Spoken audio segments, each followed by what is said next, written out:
Olá, hoje nós vamos comentar sobre a lição 1 da CPAD Adultos, cujo tema é a Igreja diante do Espírito da Babilônia.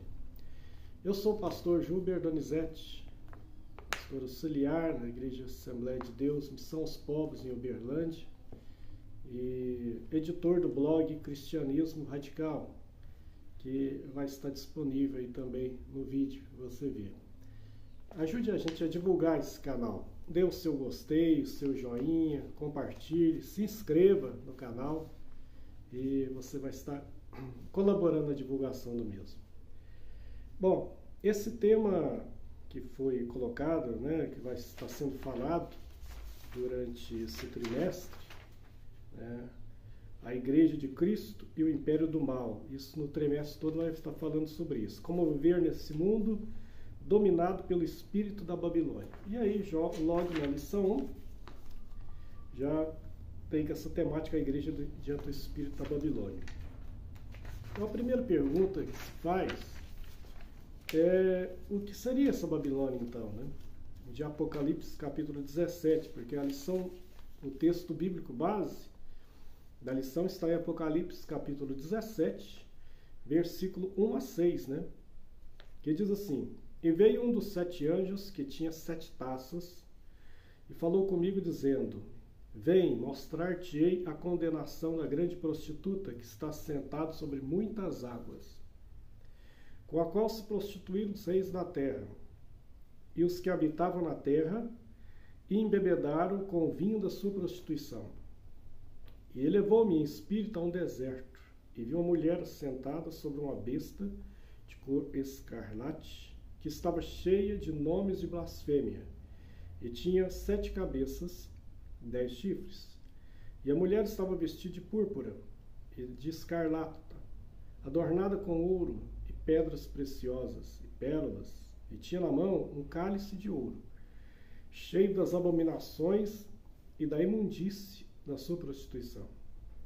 E na sua testa estava escrito o nome: Mistério, a grande Babilônia, a mãe das prostituições e abominações da terra. E vi que a mulher estava embriagada de sangue dos santos e do sangue das testemunhas de Jesus. E vendo-a, eu maravilhei-me com grande espanto. Então, ele fala sobre a Babilônia. Muita gente tenta levar o aspecto logo escatológico, Então já começa a pensar na grande tribulação e tal. Eu lembro de materiais escritos, já li muito sobre isso. Eu me lembro de uma série de livros do escritor da Chamada da Meia-Noite, o Imalgo, em que ele já interpretava ela como um sistema religioso pagão, ecumênico, na grande tribulação, em apoio à besta, ao anticristo. No livro Escatologia Bíblica, Apocalipse, da ETAD, pastor Antônio Gilberto interpreta nesse livro a grande Babilônia como uma grande reunião de religiões místicas, espiritualistas, ele interpretava assim. Se você for ver outras interpretações, como por exemplo os Testemunhos de Jeová, eles interpretam a grande Babilônia como sendo a somatória de todas as religiões, menos a deles, e que seria a falsa religião do mundo, tirando apenas a deles. No Adventismo, a grande Babilônia é interpretada como sendo a Igreja Católica, Está no livro de Ellen White, O Grande Conflito, e durante muitos séculos foi interpretada assim mesmo, a começar de Lutero, e outros que vieram a chamar, reformadores, a Igreja Católica na época medieval, da grande Babilônia. Mas o que é a grande Babilônia? O que é esse espírito? E aqui o comentarista ele fala lá na introdução, ele fala algo muito interessante, que é o pastor Douglas Batista. Ele diz o seguinte: O Apocalipse é a revelação de Jesus Cristo, cujo propósito é mostrar as coisas que brevemente devem acontecer. Por ser de natureza escatológica, o livro não é de fácil interpretação. De fato, não é, né? Por isso, convém esclarecer que nessa lição não se pretende identificar a Babilônia literal, nem listar os eventos da grande tribulação. Nosso objetivo é alertar a igreja acerca dos aspectos gerais do espírito da Babilônia presente e no cenário global em que vivemos. Eu concordo plenamente. A grande Babilônia aqui não é geográfica, muito embora que já houve, durante um período da história, adensamentos que colocavam ela numa geografia física, né? E começa bem, a história começa lá no Gênesis. Apocalipse e Gênesis. Apocalipse sempre faz muita correlação com Gênesis. Então, quando lá em Apocalipse 12 fala sobre a mulher vestida de sol, com 12 estrelas, que é perseguido pelo dragão. O dragão, a antiga serpente, está fazendo alusão a Gênesis. Serpente que enganou Adão e Eva no jardim, né? Então sempre vai fazer alusão. No caso da Babilônia também. Por quê? Porque ela começa lá em Gênesis 10, Gênesis 11, a Torre de Babel, né? Começa lá, começa com Nimrod, que foi o pretenso primeiro governante que quis ser tipo um imperador do mundo na época e que construiu um projeto financeiro, político, espiritual, religioso, né? No qual ele queria condensar tudo num lugar só, na torre, enquanto tem a intervenção divina, a separação das línguas. Você vê materiais extra-bíblicos, não, a Bíblia não menciona isso, mas materiais extra-bíblicos, tirados do judaísmo e tal, que falam que Nimrod era casado com uma mulher chamada Esmeríades, que eles tiveram um filho e tal, e que começou a adoração, a mãe e o filho lá, havia com adoração a ela, né? Então, depois que houve o povo se espalhou, com a variedade de línguas que começou a haver, então esse culto da mãe e do filho começou a levar para várias religiões. Então você vê isso no Egito, com Ísis e Horus, você vê isso em Canaã, né, com a Zerá e Baal, e vai ver na Grécia com Afrodite e Hermes, em Roma, que depois tinha os seus equivalentes em Roma, para Vênus e Marte, e assim por diante, né? Houve até no budismo, né? A deusa da misericórdia, tem uma estátua da deusa da misericórdia no budismo, que é lá abraçada com a criança. Então, espalhada, né, no mundo inteiro, no hinduísmo você vai ver aspectos disso também. Então houve uma matriz religiosa a partir de Babel que se espalha pelo mundo, né? Você vê características semelhantes em várias grandes religiões, e tudo começa lá, em Babel, na confusão. Tempos depois, houve aquela região ali, da Mesopotâmia, houve 2 impérios babilônicos, e no meio deles o império da Assíria, tudo ali, naquela região que hoje, geograficamente, é o Iraque. A Babilônia antiga ficava lá. Então essa região sempre vai estar muito presente na Bíblia, né? Então você vai ver Abraão saindo de lá, de Ur dos Caldeus, Mesopotâmia, né? Saindo lá do meio da idolatria e tal. E Deus inicia um projeto com ele e com a nação ali, fora de lá.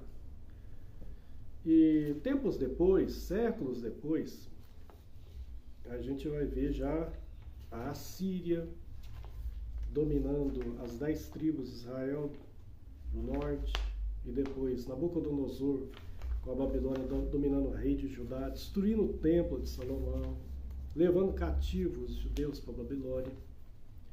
E aí você vai ver Isaías, Jeremias, Ezequiel, dando profecias sobre a Babilônia, né? Até que ele sai, começava ali a questão dos impérios, né, mundiais, apesar que há comentaristas que classificam o Egito e a Síria como os primeiros impérios mundiais e a Babilônia sendo o terceiro. Mas quando Daniel tem a visão do estátua, ele interpreta a visão da estátua que Nabucodonosor teve, né? Ele interpreta ali como o império da Babilônia, Medo-Pérsia, depois Grécia Macedônica, né, que era um império conjunto, e depois romano. Então, a primeira pergunta é o que é a Babilônia, né? Ela já foi geograficamente um lugar. Mas a Babilônia caiu e agora João, no século I, ele escreve o Apocalipse. E aí a pergunta que a gente tem que fazer é o seguinte: para João, no século I, né, para os cristãos da época de João, que quando ele escreve o Apocalipse, o imperador, o império mundial, o império que dominava ali aquela região do mundo, era o Império Romano. É claro que havia regiões que estavam fora do Império Romano, que ele não dominava, mas que comercializava, mesmo que ele não dominava. Então, quem era, para João, para os cristãos do século I, a Babilônia naqueles dias? Quem era esse espírito da Babilônia? Essa mulher? É isso aí que a gente tem que se perguntar. Porque existe, como eu falei aqui no início, muitas interpretações do que seria o espírito da Babilônia, desde Apocalipse 17. Eu citei aqui alguns exemplos que apontam até algumas religiões como sendo a Babilônia. Mas que a gente tem que voltar lá no século I. E João escreveu no século I. E ele estava escrevendo e tinha alguém lá naquela época que representava a Babilônia. Quem era? Quando você lê a primeira epístola do apóstolo Pedro, ele começa, na primeira carta, logo na saudação, né, ele começa a dizer aos que está escrevendo, né, está ali na Babilônia. Mas a Babilônia, né, não estava, naquela época, já não era mais a Babilônia potência. E não se sabe se Pedro algumas vezes esteve na região da Babilônia. Mas ele esteve em Roma. Então tudo indica que Pedro, ao falar que estava na Babilônia, ele estava se referindo a Roma. Inclusive a tradição da igreja diz que Pedro foi martirizado em Roma. Então Pedro praticamente chama a Roma de Babilônia, o lugar que ele está. Ele já faz isso claramente. Então não há dúvida que isso no entendimento agora de muitos estudiosos, que para João, ao escrever o Apocalipse, ao mencionar nos seus dias o espírito da mulher, o espírito da Babilônia, aquela mulher sentada sobre uma besta, vestida de escarlate, adornada com ouro, joias, representava Roma nos seus dias. O império que dominava, que lucrava com esse domínio que ele exercia sobre as nações, lucrava com a escravidão. Grande parte das pessoas que viviam em Roma, no Império Romano, eram escravos, lucrava com o comércio que se fazia, das coisas que se apropriava dos países que ele dominava. Então ali vai falar a questão dos comércios, vai falar também, Apocalipse 17, dos reis da terra, com que ela se prostituía, né? Tinha relações comerciais, né? Aí a prostituição, ela tem vários vínculos, né? Mas geralmente na Bíblia, muitas vezes tem a ver com prostituição espiritual, né? Então, e que se deleitavam da segurança, da Pax Romana. Ou seja, Roma pretensamente oferecia uma segurança nos mares, nas estradas. Em troca disso, o pessoal aceitava É claro que foi conquistado primeiro, né? Roma estava conquistando militarmente, pelas armas, pelo exército. Mas houve uma acomodação com o tempo. Então muita gente aceitava aquela dominação em troca da pax romana, né? Paz romana. Isso aí vai ser falado lá no Apocalipse 17. Sobre os reis da terra, os comerciantes, todo mundo lucrando. Que comercializava, aí vai dizer, até almas humanas. Olha só, um sentido claro aí sobre a escravidão, né? Comercializava vidas, né? A escravidão, que é uma coisa brutal contra o ser humano, a escravidão. Isso nos dias de João. Agora nós voltamos para os nossos dias, século 21. Estamos vivendo o século 21. E para nós, hoje, o que seria o espírito da Babilônia? Porque a Bíblia, ela não é um livro apenas temporal, a sua escrita vale, né, para os nossos dias. Ela é a palavra de Deus, ela não é só um livro, ela não é simplesmente um livro de história, de contos, ela é a palavra de Deus. Então ela tem aplicação para nós hoje. Então, para nós hoje, o que é o espírito da Babilônia? Então, o próprio comentário cita que há vários significados, né, que fala sobre a prostituição espiritual que havia, a relação da mulher montada na besta, né? Ou seja, ela montada, a característica da besta é a mesma de Apocalipse 13. No Apocalipse 13 mostra duas bestas. Uma que surge do mar, os povos, que mostra que o dragão deu o seu poder a ela, né? Ali um preposto de Satanás, o dragão é Satanás, que no capítulo 12, versículo 18, fala que depois de expulso do céu, ele vem com grande fúria, põe seus pés sobre a areia do mar, sobre a terra. E aí do mar surge a primeira besta, e da terra surge uma segunda besta, né? Com quantidade de chifres diferentes. E que são interpretadas essas duas bestas como uma sendo poder político e outro religioso, né? Sistema político e religioso. Político, a besta do mar, sobre muitas águas, muitos povos, e a da terra, a besta da terra, seria o falso profeta, também chamado de falso profeta. O garoto era o que fazia propaganda para a primeira besta, que pedia o povo para adorar a primeira besta, que fazia sinais, né? Sinais como que milagres mesmo, para espanto do povo, que fez uma imagem da besta que falava, pedia que se arava, e que faz uma dominação econômica, que ninguém compra, ninguém vende, eu não sei quem tem o sinal da besta. Esse sinal aí é revelado para João, que é o número do homem, o número 6, 6, 6, 3 vezes, e nunca chega a um 7, né? Mas aí no capítulo 17, mostra essa mulher montada na besta, e as características da besta é de Apocalipse 13, da primeira besta. Então mostra uma associação dela com o espírito anticristão, com o anticristo. Depois vai falar sobre ela no capítulo 18. No capítulo 18 é a queda dela, né? Os reis lamentam, né?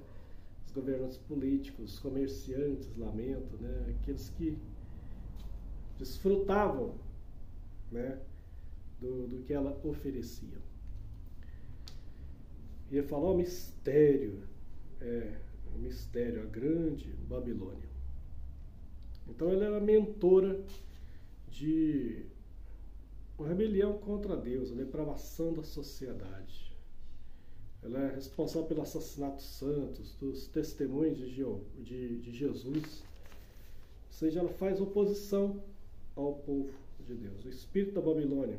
E aí que o comentarista coloca o espírito da Babilônia no sistema religioso, no sistema político e cultural, no sistema econômico, né? É importante a gente dizer o seguinte: Então, a Babilônia, em primeiro lugar, primeira coisa, ela não é um lugar, ela é um espírito.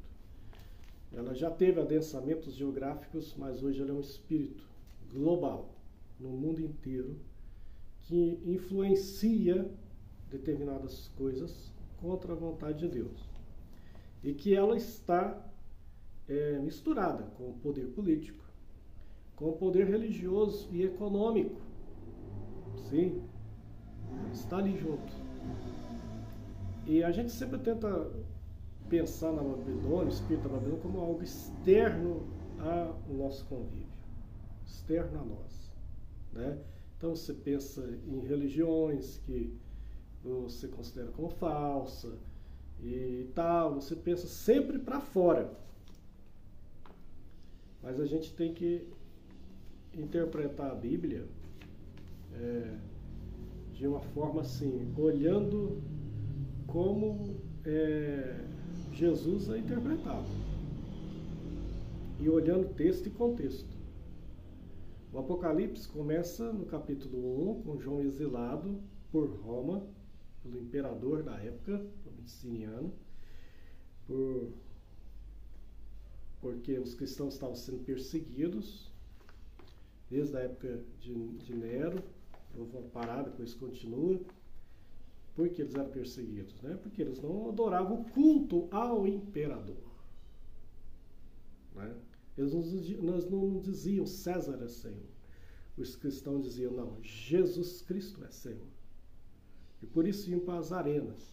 Então João está exilado por causa de Roma, na ilha de Patmos. Ele tem a sua visão e falando para ele escrever 7 cartas, 7 igrejas. As 7 igrejas, capítulo 2, capítulo 3 de Apocalipse, ele escreve essas cartas a essas igrejas. E a gente vê nas cartas que em algumas igrejas o espírito da Babilônia estava presente. Não era algo externo.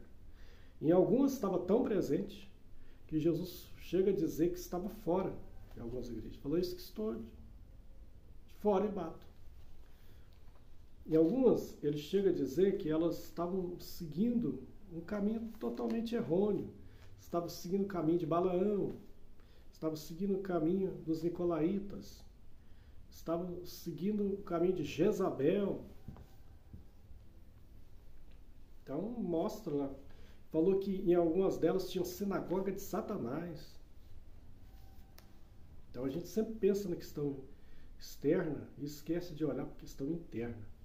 Esquece de olhar também que o poder político e o poder religioso, eles sempre andaram junto na história, né? E nem sempre o resultado foi benéfico. Nem sempre. Então você vê casos catastróficos, né, durante a história aí. Essa junção aí. Por quê? Porque a tendência, principalmente na história do cristianismo, é de adesão ao poder. É de adesão ao poder. De Constantino para cá, 313, do ano 313 para cá, foi de adesão. Então a gente viu isso. Então, o Império Romano chega a um ponto que ele se torna nominalmente cristão. E isso melhorou a vida das pessoas. Continuou tendo escravidão. Continuou tendo coisas horríveis, luxúria, absurdos, prostituição. Continuou tendo. E pior. Só que agora não em nome de um deus estatal ou de algum deus da mitologia grego-romana. Não, agora em nome de Deus. Aí foi pior. Virou o que a gente sabe pela história que virou, né? Depois de Constantino, né? Essa profusão essa adesão que houve em massa de pessoas, assim que cessa a perseguição e que substitui os deuses pagãos por figuras personagens do cristianismo e promove a sua adoração, que institui hierarquias poderosas dentro da igreja, com poderes ditatoriais, com poderes absolutistas que até os reis temiam, que logo começou a ter toda sorte de abuso de poder econômico, religioso, e que aí houve alguns movimentos de resistência, de pré-reforma. E mesmo quando houve um movimento da reforma, ele não conseguiu reformar tudo. O espírito da Babilônia continuou. E continua. E a gente tem que identificar ele. Porque o perigo não é quando ele vem em nome do paganismo, em nome de um deus pagão, em nome de uma entidade, de uma religião, daquilo. O maior perigo do espírito da Babilônia é quando ele vem em nome de Deus. Porque muitas pessoas quantas vezes que os cristãos apoiaram ditadores na história? Ditadores, sejam eles de esquerda ou de direita. Porque Deus não tem ideologia, eu posso ter ideologia, você pode ter a sua, mas Deus não tem ideologia. Então, durante a história, a gente vai ver aí cristãos apoiando ditadores de esquerda ou de direita. A gente vai ver na Alemanha, na década de 30, a adesão da igreja lá toda, cristã lá, seja católica ou protestante. Né? Com exceção de alguns que resistiram, aderindo a Hitler, aderindo a Mussolini na Itália. Então a gente vê durante a história, é muito perigoso você pegar só Romanos 13, olha, não pode isso e aquilo, autoridade constituída, porque Romanos 13 às vezes vira Apocalipse 13, que é a besta política. Vamos tomar cuidado. Agora eu levo para Jesus. Quem matou Jesus? Quem matou Jesus? Bom, Jesus foi morto por ordem de Pôncio Pilatos. Sim, Pôncio Pilatos representava quem? Roma, ele era governador de Roma. Ele representava Roma. Mas Pilatos autorizou a execução de Jesus, depois de um julgamento lá, porque as bases do Império Romano estão até hoje aqui entre nós. Né? Em alguns países chegam a usar símbolos de Roma, como os Estados Unidos, que o Capitólio, né? A águia, eram símbolos de Roma, do Império Romano. Na nossa sociedade moderna, as bases do direito hoje estão fundamentadas no direito romano. Começou com o direito romano. Muitas línguas atuais, inclusive a nossa, o português, como também o espanhol, o italiano, o romeno, o francês, são línguas chamadas línguas latinas, ou seja, derivados do latim. Então nós temos uma influência muito grande de Roma em nós. Então Jesus foi morto, executado por ordem de Pilatos, representava o poder romano, mas a mando de quem? Entregue por quem? Quem entregou Jesus para ser crucificado foi o Sinédrio judaico, poder religioso da época de Jesus, que não era idólatra, que defendia a lei de Moisés, defendia o Antigo Testamento, que se diziam falar em nome de Deus, e que agora, revoltados com aquele líder que surgia, né, temendo perder o poder religioso, econômico, aquela liderança religiosa, entrega Jesus para ser morto para a liderança política de Pilatos. Então, no caso da morte de Jesus, ali houve os poderes políticos e religiosos estavam unidos contra ele. Contra ele. Então é muito... A gente tem que tomar cuidado, porque a gente sempre está pensando no espírito da Babilônia fora de nós, né? Só no outro. Esquece que, às vezes, está mais próximo do que você imagina.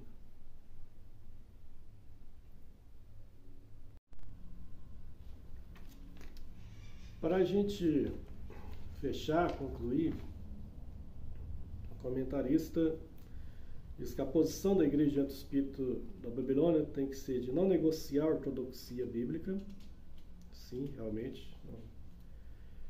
A palavra de Deus não pode ser negociada, né? Formatar o caráter de Cristo, quer dizer, o caráter cristão. Sim. Só assim a gente vai demonstrar para o mundo ser discípulo de Cristo, né? Eles ler o Evangelho em nós, não apenas na nossa fala, mas ver o Evangelho escrito na nossa vida. E aguardar a volta de Cristo, né? Os sinais da volta de Cristo estão aí: apostasia, inversão de valores, perseguição, guerras, fomes, pestes, terremotos, aumento da impiedade, diminuição do amor. E conclui dizendo que vivemos um período que o espírito da Babilônia exerce forte influência na sociedade global. Nesse interlúdio, é dever da igreja oferecer resistência ao mal, ensinar a doutrina bíblica e formar o caráter dos discípulos, santificar-se para a vinda do Senhor. Sim. Então, na hora que fui olhar o questionário, que tem toda a revista, né? No finalzinho tem um questionário. O que o termo mistério indica? Mistério indica o nome Babilônia. O nome Babilônia não é meramente geográfico, mas simbólico, né? Sim, é o que falamos no início, né? Não é, já até foi uma geografia, mas hoje ele não indica mais uma geografia fixa, mas é um espírito. O que é o espírito da Babilônia? O espírito da Babilônia é um sistema global, deliberadamente anticristão. Só que aí tem muita... Nessa questão anticristão, eu sei que tem gente que pega anticristão, tá pensando só na questão ideológica. Eu quero dizer que vai além da questão ideológica, principalmente na questão religiosa mesmo, né? Se você entrar no site da Missão Portas Abertas, olha lá quais são os 20 países que mais perseguem cristãos no mundo. Tá lá, entra lá e vê. Então você vai ver que lá tem 4 que é por questão ideológica. 4. Mas os outros 16, olha só, você vai pegar os 20 mais, você pode pegar os 25 mais, os 30 mais, que mais persegue cristão no mundo, ou 100 mais. Desses todos aí, você pode pegar até 100 se quiser, 50, 20, 30, os que mais perseguem os cristãos hoje no mundo, você vai achar 4, que é por questão ideológica. O restante, todo o restante, 16 se for 20, 26 se for 30, 46 se você pegar 50 países, você vai ver que todos os outros são por questão religiosa. E uma religião em específico. Uma religião em específico. Nesse que está em comum, na hora que você vê a religião de cada um desses países, você vai ver qual é. Tem uma aí que é especificamente ela, que é uma das que mais cresce no mundo hoje, né? Das que mais cresce no mundo hoje. E que nesses países os cristãos sofrem severa perseguição. Então, aqui fala que é um espírito deliberadamente anticristão. Mas tem muito anticristão por aí que tem nada a ver com questão ideológica, tem mais a ver com questão religiosa. Tem ideológica também. E já houve, já foi mais, né? Durante a época da famosa cortina de ferro, cortina de bambu, né? A Guerra Fria, a questão ideológica era o motivo principal, né? Porque vinha do marxismo, né? A religião é o ópio do povo, Marx ensinava. Mas de 91 para cá, com a queda da cortina de ferro, sobraram 4, os 4 que eu falei, que é por questão ideológica. Os outros, todos os outros, é uma lista grande, é por questão religiosa. Religiosa. Aí você entra lá e vê qual que é essa religião. Aí você vai ver que basicamente tem uma, mas tem uma outra também que persegue, né? Então você vê hoje fundamentalismo islâmico, você vê hoje os fundamentalistas há dificuldades do cristianismo em alguns lugares budistas. E tem até lugares que a perseguição até entre cristãos, é uma confusão. Então, a hora que fala anticristão, a gente tem que ver que não é só questão ideológica, muitas vezes religiosa. Cite pelo menos duas características que atestam o espírito da Babilônia no sistema religioso: relativismo e sincretismo. O relativismo é aquilo que relativiza, quer dizer, tudo se torna relativo. Se dá valores a algo que não pode absolutizar, né? Ter um valor absoluto, mas sim relativo. Sincretismo é mistura, né? Misturas, e algumas misturas muito estranhas, né? Que se vê aí, que tem coisas que não tem como misturar, mas estão misturados hoje. Sincretismo hoje está em algumas religiões. Quando, por exemplo, a gente pode ter sincretismo no meio cristão, e tem em alguns lugares que misturam religiões que não, práticas que não tem nada a ver uma coisa com a outra, né? E misturam, né? Então essa mistura aí pode ser perigosa. Então ele pediu para citar só duas características do espírito babilônico no sistema religioso, mas tem mais características, né? Como que eu falei também, a prostituição espiritual, né? O ódio, o desejo de matar também é coisa perigosa. Você tem o caso de Jesus. Quem que entregou Jesus para ser morto? Por Roma, o Sinédrio judaico.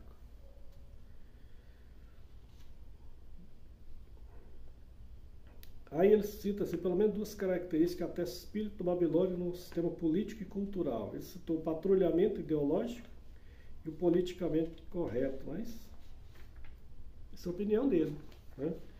E não está, na opinião dele, a gente que respeita, né? Esse patrulhamento ideológico teria que ser melhor identificado, né? Nós estamos vivendo um patrulhamento ideológico, ou muitas das vezes o que está havendo é a falta de sabedoria e de prudência das pessoas. É assim. Qual é as bandeiras que os cristãos marcham hoje contra determinados grupos? E se essas bandeiras eram também utilizadas por Jesus e pelos apóstolos para fazer marcha em determinados marcos? Não sei. Tem que olhar, né? Será que eram as mesmas? Será que você vê Jesus defendendo palavras de ordens aí, fazendo protestos, marchas, querendo fazer determinadas coisas que a gente vê alguns cristãos fazendo aí? Você consegue ver Jesus fazendo isso? Se você conseguir, né? Porque tem algumas coisas que eu vejo por aí que eu não vejo Jesus neles. Tem uns lugares aí que é feito em nome de Jesus, mas acho que quem menos está lá é Jesus. O politicamente correto. Bom, politicamente correto tem muitas coisas realmente questionáveis, né? E erradas que existe. E existe muitas vezes um patrulhamento ideológico também. Mesmo, né? Existe em muitos lugares. Mas a gente tem que ver que tem coisas que realmente não podem ser ditas. Tem gente que fica com raiva. Quer que determinadas palavras que eram ditas há algum tempo atrás sejam ditas hoje. Fica com raiva e chama de politicamente correto. Então, tem pessoa que gostaria de falar o palavrão que ele falava em público na rede social e agora ele é tolhido e fica com raiva. Gostaria de menosprezar determinados tipos de pessoas que ele fazia até piadas e agora não pode mais e fica com raiva, mas era certo fazer o que fazia? Era certo? Estão impedindo alguém de pregar. Depende, você está pregando Jesus? Você está pregando Jesus? A graça de Jesus, o amor de Jesus? Não pode mais falar contra o pecado. Pode. Fala como Jesus falava, como os apóstolos falavam. Agora, a forma como tem muita gente que faz, aí dá problema mesmo. Né? Que é feito sem prudência, sem sabedoria, não é feito no Espírito de Jesus. Cite pelo menos duas características que atestam o espírito da Babilônia: um sistema econômico, exploração da luxúria, extorsão da sociedade. Então, o espírito da Babilônia está presente hoje ainda. Não é uma Babilônia geográfica, mas ela está presente na política, na economia, na cultura, na religião, e não somente em algo externo, como as cartas do Apocalipse mostram o espírito da Babilônia dentro de algumas igrejas, dentro do sistema religioso. É isso aí que a gente tem que estar alerta e discernir, como diz o apóstolo João na primeira epístola, capítulo 4, versículo 1, falou: olha, muitos espíritos têm que se levantar. Então, nós temos que discernir se os espíritos que estão falando aí em nome de Deus procede de Deus. Às vezes só fala em nome de Deus, em nome de Jesus, mas não procede de Deus. É o espírito do anticristo, né? Então é isso que a gente tem que tomar cuidado, né? O evangelho, ele é muito simples, as pessoas se confundem. O evangelho de Jesus Deus estava em Cristo reconciliando consigo o mundo. Eu só consigo ver o evangelho de Jesus a partir de Jesus. Então, fora de Jesus eu não vejo. É em Jesus, ele que representava e falou: olha, você quer saber como o Pai é? Olha para mim, eu e o Pai somos um, quem vê a mim vê o Pai. Então, tudo aquilo que não parece com Jesus não é de Deus. O que é de Jesus parece com Jesus. Então, a forma como ele tratava as pessoas, como ele ensinava, é isso que a gente vê. E aquilo que foi diferente não é, né? Não está dentro do que deveria ser um discípulo de Jesus. É isso. Então, na próxima aula vai estar falando sobre a deturpação da doutrina bíblica do pecado. Eu creio que será uma lição muito rica também. Muito obrigado por você que ficou conosco até agora. Não deixe de se inscrever e dar o seu joinha lá no nosso canal. Até a próxima aula. Deus abençoe a todos. Muito obrigado.